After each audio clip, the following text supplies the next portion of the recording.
Right, so I finally After Finally, 2 years of asking you. have started The Bear, and I am a fucking moron for not watching this show sooner. Yes, you are. I think it's well, I was going to say because it's buried on Hulu. No, it's really not. No. It's like one of their biggest. Like Hulu produced the show, right? Or is it FX? It's FX, yeah. On Hulu. Yeah. But because it's on Hulu, they can cuss and go balls to the wall. FX too, but I think they blurred out the on the major network, but yeah. Okay, so Chicagoland, a sandwich shop, the Beef, where one of our friends has his own cooking company. Correct. You might have heard. Friend of the show. He is a friend of the show. It'll actually be the promo on this. So yeah. Perfect. Yeah. Fucking perfect. Because it's Chicago and it's food. Wow, it's really good. Yeah.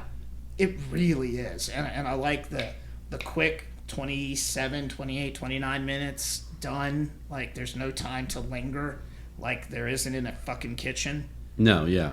And this kitchen is stupid claustrophobic. Yeah. And I've been in some claustrophobic fucking kitchens. And that thing would drive me bonkers. Yeah, but it's the accuracy. Oh, fucking spot on. You're not even in to where I think it's like the 4th episode or 5th episode when they start doing like online ordering and like the ticket machine's going crazy, like. But it's still like they. I love her proposal. That was fucking. Oh no, that's on page 27. It's just graphics though. She is awesome. Like she's the levity that the show needs. Yeah. So her character. Yeah, I'm trying not to get too far into it with you because I wanted to. But her character kind of bounces back, like back when I was just talking about it to myself, like.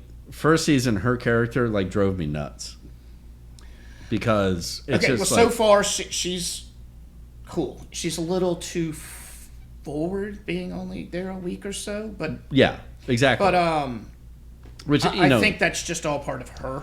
Well, and that also goes to it. I mean, depending on, any of us that have worked back a house, God damn it, no matter whatever type. There was always I did like it for way too long. Yeah, like but there was always at least once that you can remember there was like a new hire that came in and they're like, this is how you do it. Why are you doing it this way?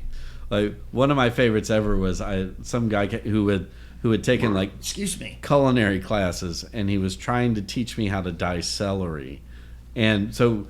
Again, celery's just out, but he's like, if you cut it lengthwise, you can get. And I was like, yeah, I know how to cut celery, bro. Like, again, I don't have a culinary institute certificate from. He didn't go to a major one, but it's still like, and also, we're fucking making turkey pesto wraps. All right, let's just call them. Pump the fucking brakes there, Chief. but I learned how to cut celery at like 16. Which if I went to and maybe 13.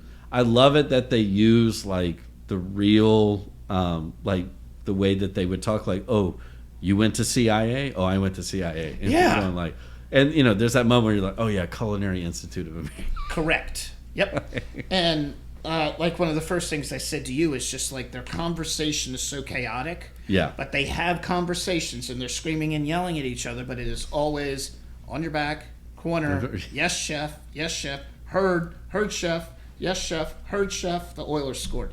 And it's perfect. So it's not like it doesn't seem out of place. No. Like they're not forcing it. It is legit.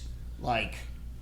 Well, and again, the reality of it, which is like when you do work in, even in the most basic scenario that like you have one conversation with like your other cook, and then you're having another conversation with whoever's working in front of the house. Correct. Or whoever's doing your expediting. And that's what I was about to say. Or whoever's hands. Right. Or like, and then the person's supposed to be running dishes like, and where are my plates? Where are my plates? And then the person coming in going, no, I rang that up, but can you change that real quick while I'm fucking cooking 7 steaks? And then you go back like, yeah, that was a really good movie. Yeah. Yeah. Right, and I felt the anxiety of it. Like, I feel Bear's anxiety. And this is we haven't even gotten into the fucking deep shit yet. This right, is exactly. Just, you're just setting. 2 episodes. Yeah. Yeah, this is just the setting, as it were. Placement on the table. But you've already seen one visit from the health inspector. And my best, nobody wanted to touch it. Don't you fucking touch that. He's like, yeah. But, and, you know, at first I'm thinking, okay, the kid, Bear, is a good cook. And then they, again, only in the second episode, he had a very overbearing head chef in New York. Yeah. Which, you know, you can assume one of many, because they... that's... I forget, like, he drops a portfolio at some point, and, like, the pastry... the guy who makes the bread picks it up, and you see, like, he worked at, like, Noma. Yeah, exactly. And he worked at, like, you know, another one. And then, of course, like, the show is dropping all these other, like, chefs and restaurants all over the country of, you know, so... And, yeah, best young chef. She even mentions, I wish I could work at Noma. Right. And, it just, and, fuck. And he's clearly got issues because he's all this, and then just like the rest of us, when we got home to eat, you inevitably burn shit because you pass out having 2 drinks because you're fucking exhausted. So I didn't realize it until I was rewatching it. No, like he sleep cooks. Yeah. Yeah. Yeah. So I've watched a buddy. I always thought it was like that. like I always thought like the first 2 times I watched that first season, I just always figured, like, you know, he put something in the oven to heat up and then passed out. No, like which I've done so many times. Oh God, I've done it a billion times. Especially after a fucking long shift. But yeah, like he was putting it in skillets, like Hot Pockets and skillets. Yes, and like he had what with all the denim. Has he like got a side gig with denim? That, I mean, they never really come back on that, but I think, you know, it was probably one that, or, you know, that he likes to wear like old and then he had Levi like, jeans. He had a drug deal to get meat out of a fucking ice chest. You got a guy? Yeah, I got a guy.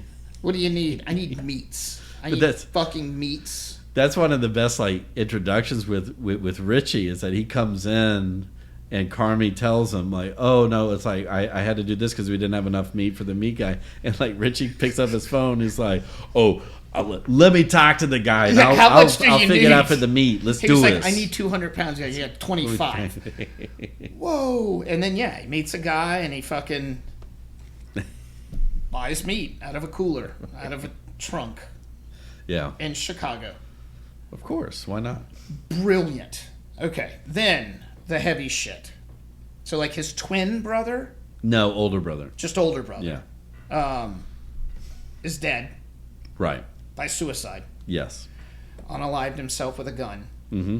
And left it to his younger brother as opposed to cousin. Correct. Apparently cousin has been there living and breathing this shop forever. Right. So much so that I'm assuming his baby mama and kid are no longer around. Kid is, the wife, but like that's going to be explained later on. Yeah, I figured it was, but so the reason I mention that is because they have all this other stuff going on, like the things underwater at this point, and I don't mean like literally underwater. I just mean upside down, right? And the health inspector is doing all this, and then you see cousin break down on a phone call. Yeah. Like they start adding all this fucking deep shit in there. Right. A mob boss? Is that like... Oh, are you talking about the uncle? Is that who that was? Yeah. Who lent his brother a whole bunch of money? I guess. They kind of make... I think he's just more of... A financier? Yeah, but that, does like... I mean, does like... Or he's more like a loan shark. Thank you. Yeah. That's what. Yes. Yeah. It's like, hey man, I hate to do it.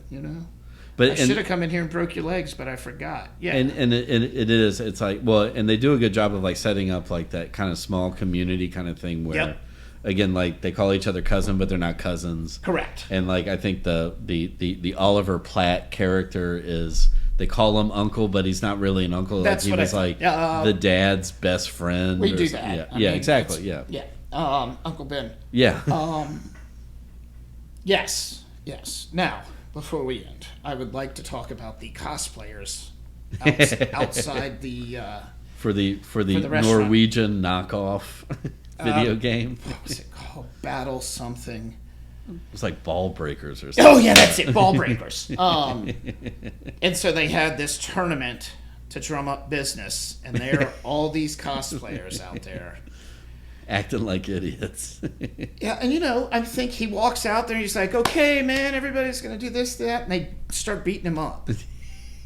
Just like, and like, it's a banana and like a dude with a sledgehammer and like all this shit. There might have been a furry out there. Yeah, of course. And I'm like, these are your patrons that are kicking your ass. Cousin comes out with a gun, shoots it in the air, like, what the fuck? And again, these are 29-minute episodes. So right. I watched a little under 60 minutes. And all of this has happened in 2 episodes. Exactly. But what was the best line that I said he said? Which one of you... Hold on. I gotta find it because it's fucking brilliant. God damn it. Yeah. Was that when you refer to somebody as a jagoff? No. No, okay. He calls the group of them, any of you incels, QAnon, 4chan... Snyder cut motherfuckers want to get out of line now. Yeah. And the 4chan and stuff, when he said Snyder cut, I scared everyone in my office. I literally scared. Oh my God. And then he calls them cucks. Yeah. Oh, this motherfucker. So this is all this serious shit, and then you've got that. Yeah. Just like them buying cock. Yeah. But like, I don't know if I got the right cock. And he's at the store with a young brown woman buying cock. Well, and that I don't know if I've got the right cock. And that she knows like he's like a complete idiot. Yeah. And then or one of my favorite, when they get in his car and he goes, "I'm sorry, I didn't know I'd have anybody in here." And like normally like that's where they would leave it, but the writers on the show are so genius. He's like, just so you know, like all these Arby cups are from several different. Yes, and she goes, just deadpan. I can respect that. See, it's her delivery on some of those lines is why I like her at this point. Yeah, yeah. Because it's like that. Oh, I can respect that. It's good. And then, but she also has like that kind of like wide-eyed thing of like, what the fuck is wrong with these people? Exactly, but it's like a car accident. But she wants to train under him. Yeah. I love the woman who works the front who doesn't speak English. Fucking brilliant. And multiple people like get in an argument with her. Yeah. Like, I know you speak. Exactly, and she's speaking Spanish. But the newbie speaks Spanish, so she knows where to find whatever she's looking for in the walk-in. Yeah, the family shelf. Yeah. And then one of my favorite dudes, whose nickname on the show is Fak, F-A-K. Yeah. The handyman. I knew you were going to say that. So that dude's a chef in real life. Oh, is he? Yeah. So he's like he's not only a consultant, but he's like an actor on the show now. Yeah, I love. And he does a great job. Yeah. Oh, he's great. Oh, I can have it fixed.